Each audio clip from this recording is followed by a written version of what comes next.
কত? 1,53,000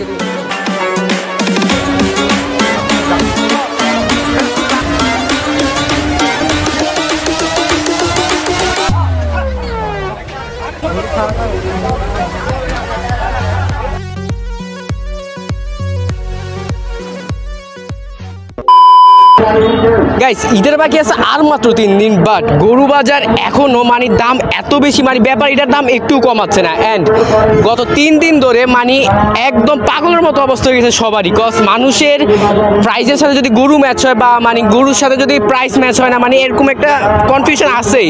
হয় কারো গরু পছন্দ হয়েছে, দামের সাথে মিলতেছে না, বা কারো মানে দাম আছে বাট মানে টাকা আছে বাট গরু মিলতেছে না ওই টাকার সাথে। সো এই একটা সিচুয়েশনে সবাই এখন আছে, কজ এই বছর গরুর দাম অনেক বেশি। যে গরু গত বছর মানে 2 লাখ দিয়ে নিচে, এই গরুর দাম এই বছর 2,80,000 তো মানে চাইতেছে ব্যাপারীদের এখন ডিমান্ড অনেক বেশি। তো কি বলবো, আর তার উপর হচ্ছে কি ওয়েদারের অবস্থা খুবই বাজে, কজ দেখতেছো আমি বৃষ্টিতে একদম ভিজে গেছি। আসি হচ্ছে কি 1 ঘন্টা আগে ফুটেজে নিতে পারতেছিলাম না, কজ একবার বৃষ্টি, একবার রোদ, একবার মানে ম্যাগের অবস্থাও খারাপ। মানে এমনি তো ব্যাপারীটা দিতেছে প্যারা, তার সাথে সাথে ওয়েদারও করতেছে প্যারা। তোমরা কিন্তু আমার পিছনে দেখতে পাচ্ছ একদম 1 কিলোমিটার যাবত শুধু গরু বাজারে হচ্ছে, আর এটা কোনো মাঠে দেয় নাই, কজ বৃষ্টির কারণে সবগুলো জমি, মাঠ বলো, স্টেডিয়াম বলো, সব কিছু পানিতে মানে ভরপুর। দ্যাটস ওয়াই রাস্তায় দিচ্ছে। আর রাস্তায় দেওয়ার কারণে আর একটু প্রবলেম হয়েছে কি, গাড়িও চলতেছে এক সাইড দিয়ে মানুষ, এক সাইড দিয়ে গরু, সব মিলে মানে একদম খিচুড়ি হয়ে গেছে। যাই হোক, তো শত সার্ভাইভের মাঝেও গরু কিন্তু কিনতে হবে মাস্ট। টাকা পকেটে নিয়ে ঘুরতেছি, বাট 3 দিন যাবত এখনো গরু কিনতে পারতেছি না, কজ প্রাইসে মিললে গরু পছন্দ হয় না, দেন যদি গরু পছন্দ হয় দামে হয় না। তো এই আর কি প্যারা। তো যাই হোক, চলো এখন ব্যাপারীদের সাথে একটু কথাবার্তা বলি, দেন যদি আজকে যদি দাম দস্তুর হয়ে যায় ঠিক মতো গরু বাসায় নিয়ে যাবো, দেন আর কি গরুরে একটু ঘুরামুটো রামু চিল। Let's go guys.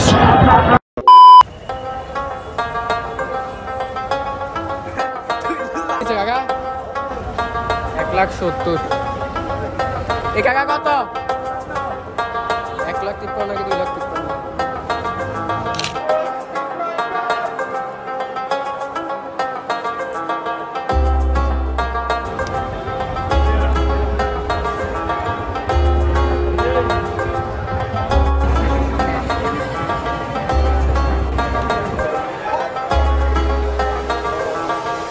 কত কাকু?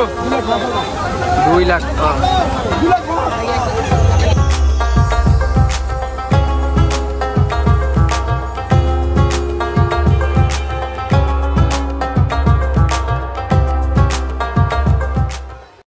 মেয়েরা দেখো, আমরা ছেলেরা কোরবানে গরু কেনার জন্য কতটাই না কষ্ট করি, আর তোমরা মেয়েরা জাস্ট চান্দাদের দিন মেহেদি লাগাও আর হচ্ছে কি ঈদের দিন গোস্ত এতো খাও। আর লাইক দেখো ছেলেদের লাইফটা কত সার্ভাইভাল। এখানে আফুটা কি করতেছে? গরু বাজারে কি আফুরাও আছে? হ্যাঁ, ওয়েট, সামনে থেকে দেখে এটা কি আসলে আফু?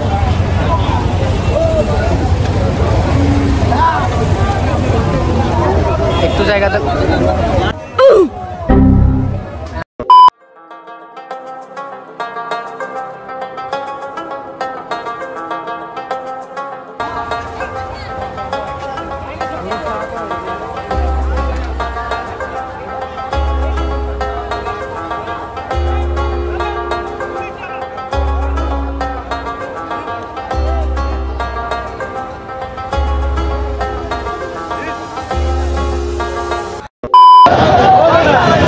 সামনের গরুগুলো কিন্তু গত বছর কত 2,60,70 বিক্রি হয়েছে, আর এগুলো এখন চাচ্ছে হচ্ছে কি 3,20,000, 3,40,000 এরকম চাইতেছে। সব মিলে মানে এই বছর গরুর ব্যাপারীদের হাইপ অনেক বেশি। এই যে দেখো, শুধু ঘুষি না মারলেই চলে।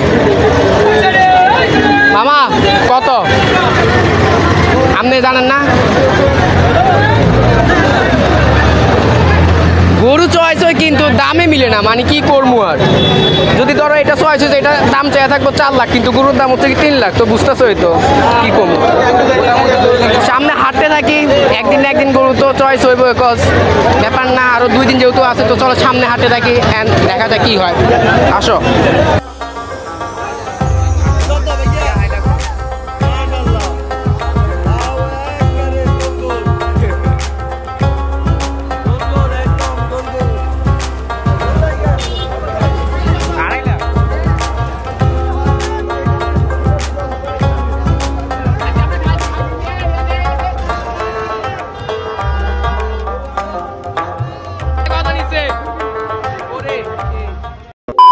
সাবস্ক্রাইবার্স অ্যাট লাস্ট একটা খালি জায়গা পাইছি, মানে এত ক্রাউড যে মানে কোথাও দাঁড়ায় কথা বলার মতো সিচুয়েশন পাইতেছি না। যাই হোক একটা খালি জায়গা পাইছি। এবারে গরুর দাম মানে মামারা এত চাইতেছে, মানে কি বলবো বলার বাইরে। যে গরুর দাম গত বছর আমরা 2 লাখ দিয়ে কিনছি, এটা চাইতেছে 2,60,70,000। তো আই থিঙ্ক এবারও মানে আজকের গরু কিনে হইতেছে না। আর কিছুক্ষণ পর হচ্ছে কি গরু বাজার ক্লোজ হয়ে যাবে, সন্ধ্যা হয়ে যাচ্ছে। আমার প্রায় 4-5টা ফুটেজ নষ্ট হয়ে গেছে। ওরে ভিডিও করতে দিয়েছি, ও স্লো মোশনে ভিডিও করছে। তো মুডটা এমনি অফ। তার উপর হচ্ছে কি গরু পছন্দ হয়েছে, ব্যাপারী দাম চাইতেছে, একদম একদম ফাটায় দাম চাইতেছে রে ভাই। গরু কিনতে আইছি, টাকা ক্যাশ দিমু, গরু নিমু না, কয় কি না মামা দাম যেটা চাইছি ওইটাই। তো গাইজ আজকের ভিডিওটা এই পর্যন্ত। অ্যান্ড কালকে যদি আবার কোনো ব্লগ টক বানাই তাহলে তো দেখবা। তো আজকের ভিডিও ছিল এই পর্যন্ত। অ্যান্ড আমার অবশ্য দেখতে পারতেছো অলরেডি আমি একবার গোসল করছি বৃষ্টিতে, এখন আবার শুকেছি বাতাসে, এখন আবার বৃষ্টি আছে। একটু আগে বৃষ্টি হয়েছে অ্যান্ড এখন আবার থামছে। তো যাই হোক আজকের ভিডিও ছিল এই পর্যন্ত। And if you guys like this video don't forget to subscribe my channel. And প্রত্যেক বছর কিন্তু আবার এই দিনে এই ভিডিওটা কিন্তু বানাতে মিস করি না, বিকজ আমার কাছে এই ভিডিওটা পাইতে খুবই ভালো লাগে ভাই। এই সারভাইভটা করতে এভাবে বৃষ্টি বাদলের মধ্যে, মানে কাদার মধ্যে, আর গরুর গোবর দেখছো, পার অবস্থাও খারাপ হয়ে আছে। যাই হোক কথা আর না বাড়াই, দেখা হচ্ছে তোমাদের সাথে ঈদে, আর নাহলে যদি আগে আরেকটা ব্লগ বানাই ওইটাতে। অ্যান্ড সি ইউ গাইস, আসসালামু আলাইকুম।